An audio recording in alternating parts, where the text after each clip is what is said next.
Assalamualaikum warahmatullahi wabarakatuh. Alhamdulillahirabbil alamin wassalatu wassalamu ala asyrafil anbiya'i wal mursalin wa ala alihi wa sahbihi wa man da'a bi da'watihi ila yaumiddin. Amma ba'd.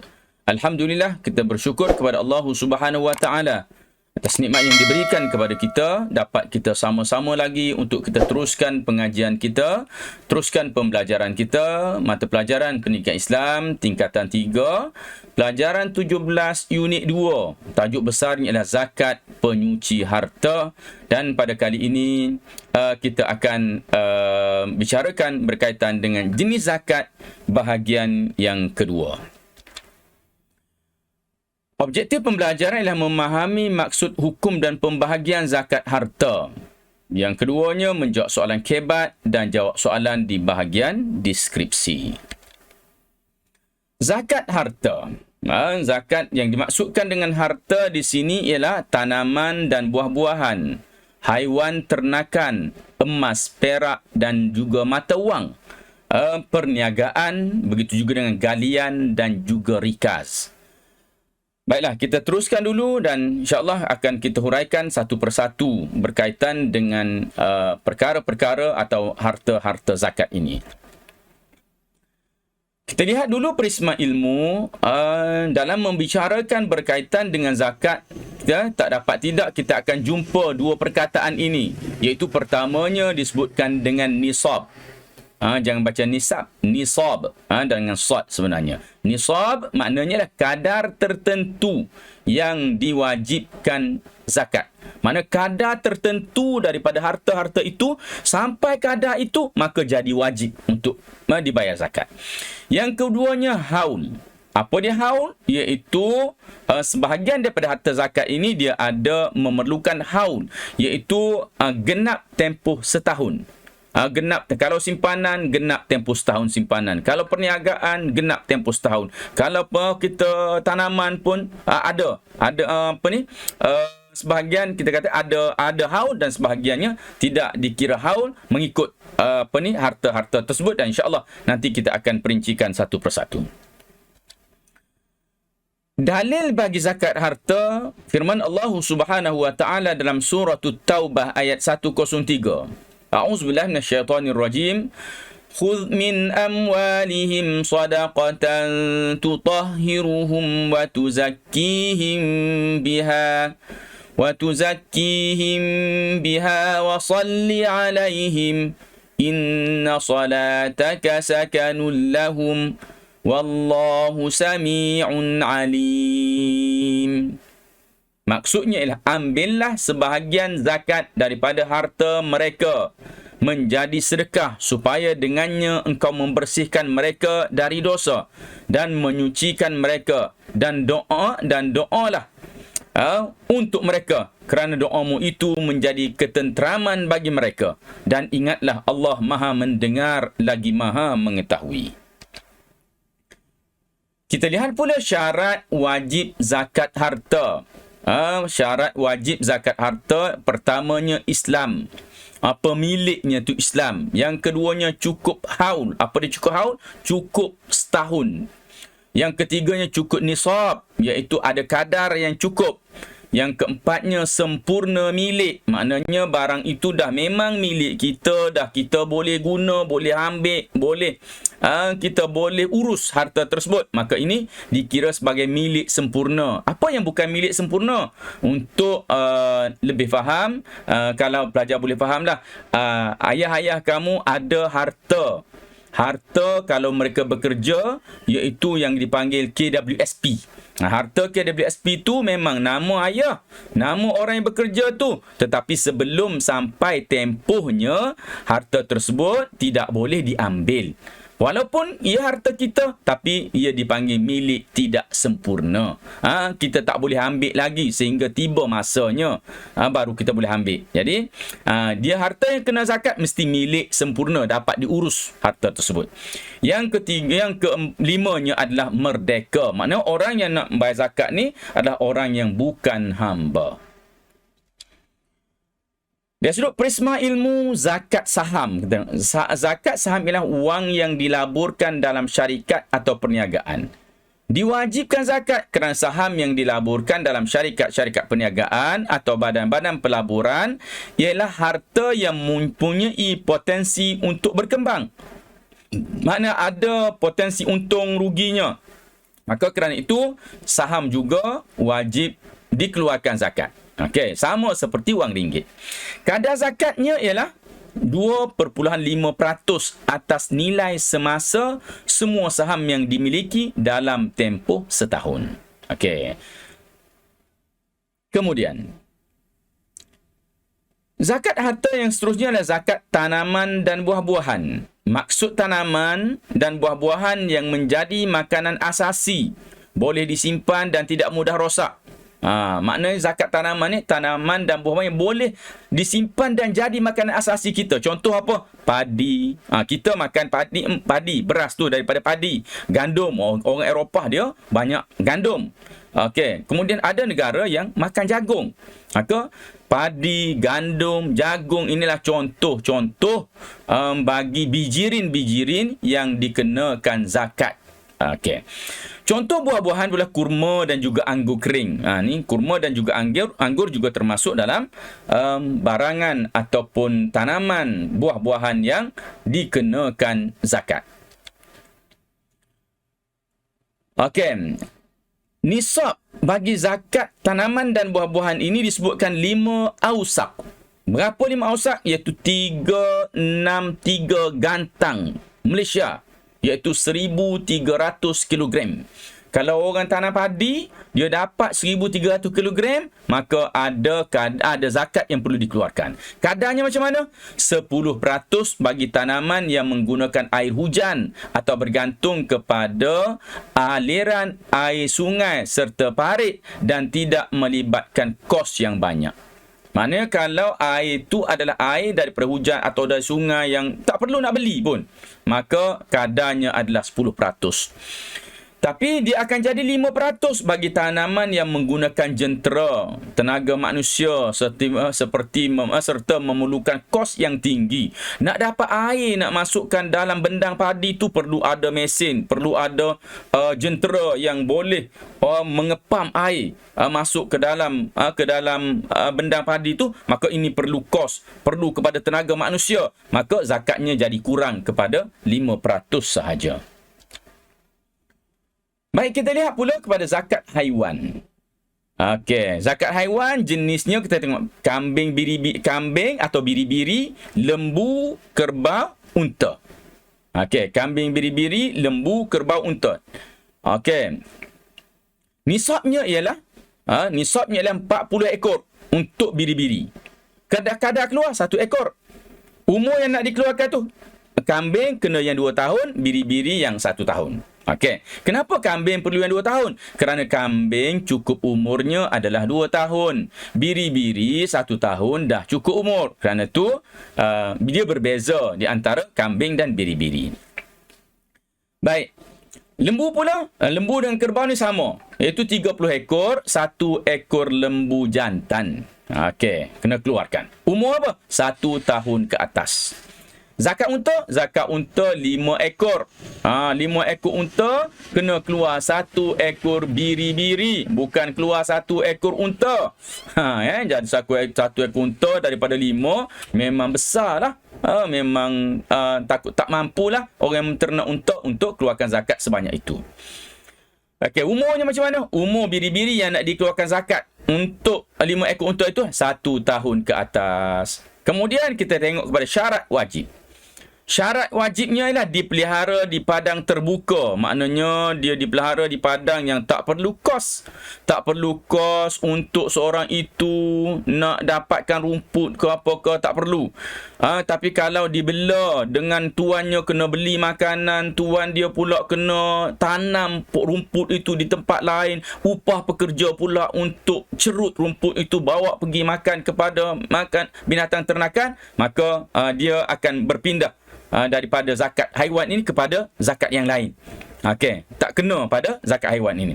Syarat yang kedua, binatang ternakan bukan diguna untuk bekerja. Binatang-binatang itu tidak diguna untuk bajak tanah, tidak diguna untuk angkut air, tidak diguna untuk pekerjaan-pekerjaan yang dikira sebagai pekerjaan untuk membantu tugasan-tugasan manusia. Baik, zakat emas dan perak. Zakat emas dan perak ialah emas 20 miskal, iaitu 85 gram. Perak 200 dirham, iaitu 595 gram. Mata wang pula 20 miskal, sama dengan emas. Kerana mata wang ini adalah dia adalah wakil bagi emas sahaja sebenarnya. Setiap negara dia cetak mata wang dia, cetak duit dia tu mengikut stok, mengikut simpanan emas yang negara itu miliki. Jadi duit kertas yang kita pegang tu hakikat sebenarnya adalah emas. Okey, baik. Dia juga perlu kepada nilai 85 gram emas. Kadarnya adalah 2.5%. 2.5%.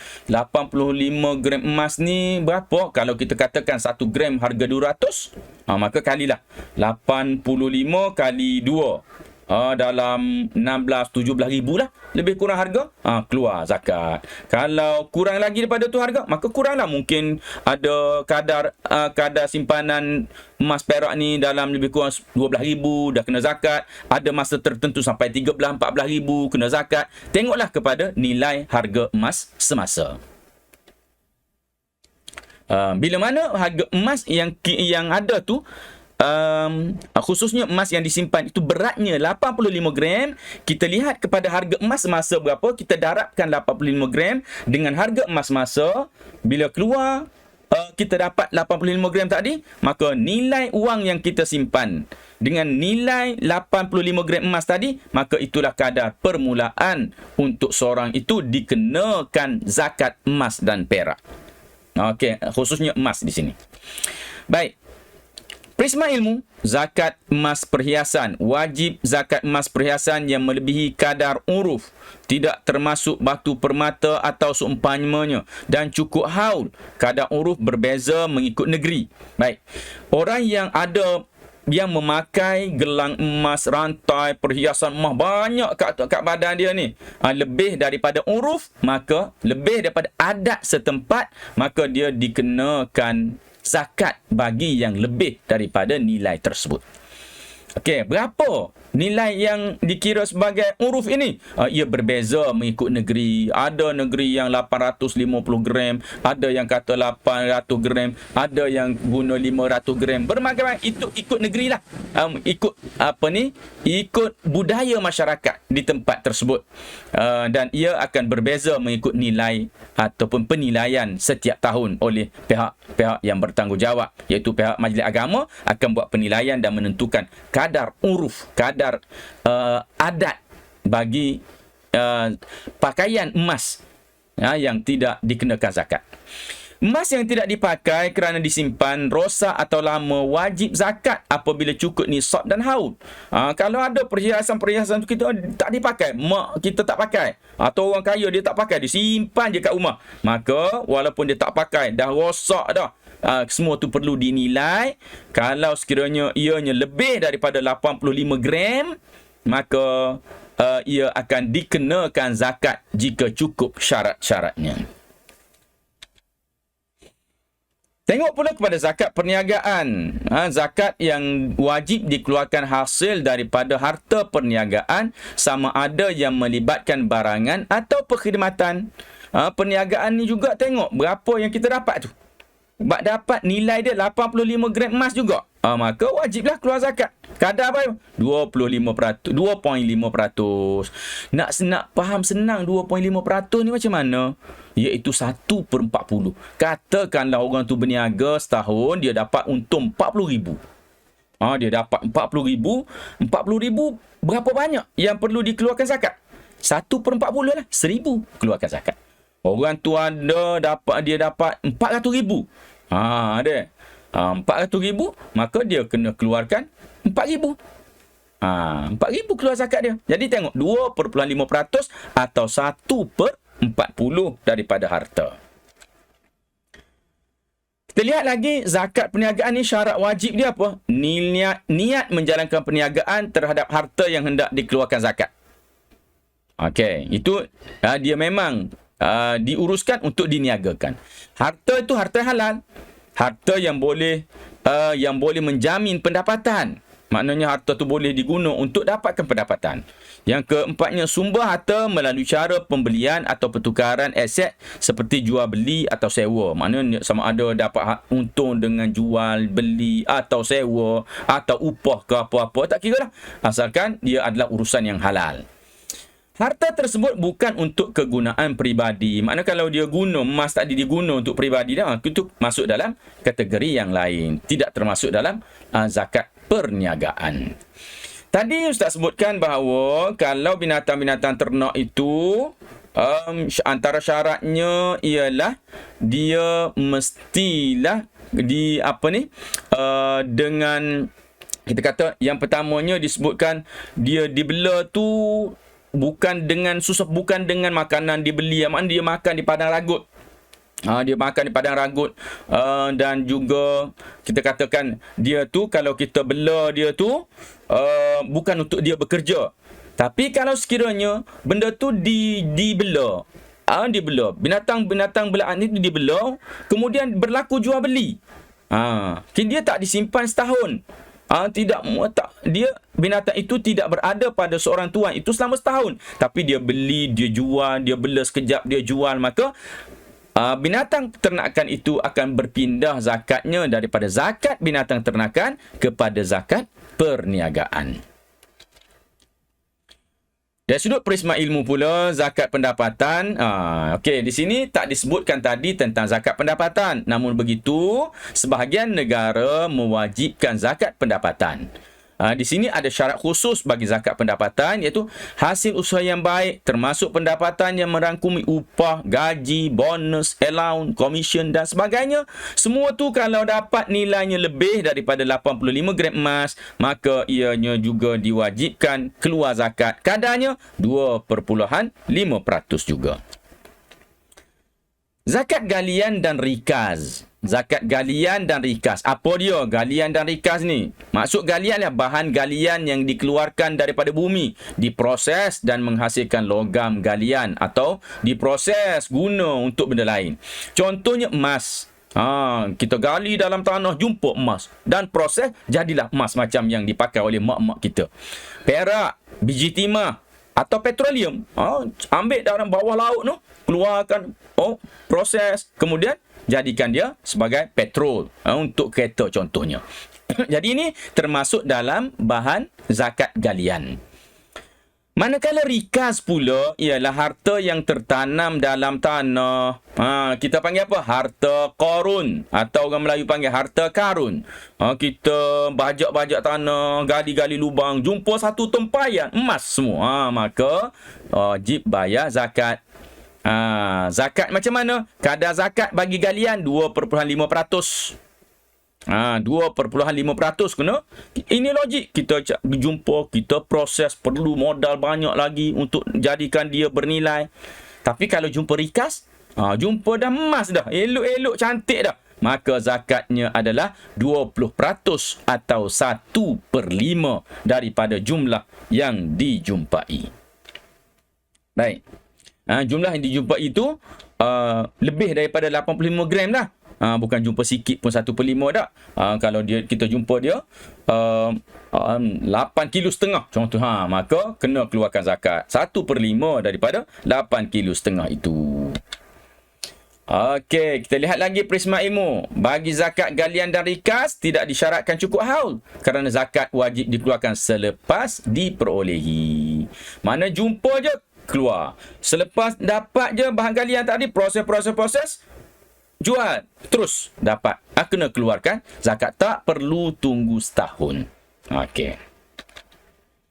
Soalan keempat. Satu kajian mendapati bahawa lebih 70% responden memilih untuk mengeluarkan sendiri zakat mereka kepada asnaf berbanding menyalurkannya melalui amil yang telah ditugaskan di institusi zakat. Amil ni orang kerja pungut zakat. Kemukakan pandangan anda. Okay, jawapan Ustaz sediakan, pengeluar zakat merasa lebih berpuas hati kerana dapat bertemu sendiri dengan golongan yang layak menerima zakat. Kesannya hubungan kemasyarakatan menjadi semakin erat. Kesimpulannya, kita hendaklah menyedari bahawa di dalam harta kita ada harta orang lain agar terhindar daripada kemurkaan Allah Subhanahu wa taala. Baik. Kita dah sampai kepada penghujung, dah sampai kepada penutup. Sila klik link di bahagian deskripsi di bawah video untuk menjawab soalan yang Ustaz sediakan di situ. Jangan lupa, kalau belum share, belum subscribe, belum share lagi, share dan subscribe video ini. Kongsikan sebanyak mungkin kerana Ustaz buat video ni supaya dapat dikongsi, dimanfaatkan oleh pelajar-pelajar, kepada anak-anak murid sekalian. Dan Ustaz sudah dulu dengan aqul qouli hadza wa astaghfirullahal azim li wa lakum. Wassalamualaikum warahmatullahi wabarakatuh.